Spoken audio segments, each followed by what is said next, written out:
Маңғыстауда саналы ғұмырының 41 жылын энергетика саласына арнаған маман тұрады. Ол Қанат Иманғазы.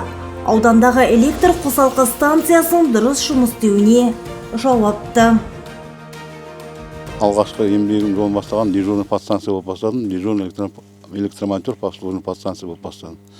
Содан бері мен әскерден келгелі 83-тен бастап осы мекемеде жұмыс істеп келатырмын. Мекемеміздің аты жазылған высоковольтная линия таратушы мекеме, жүрек дейміз. Соның учаскесі осы Ұлытау учаскесі. Бізге енді қарайтын осы 4 подстанциямыз бар осы Ұлытау учаскесінде.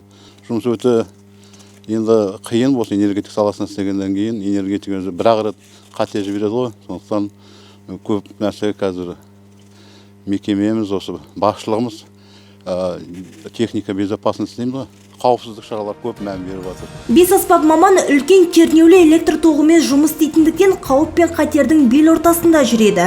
Қаһарлы қыстың аязында, жаздың аңызақ аптабында аянбай еңбек еткен маманның әрине еңбегі ерең.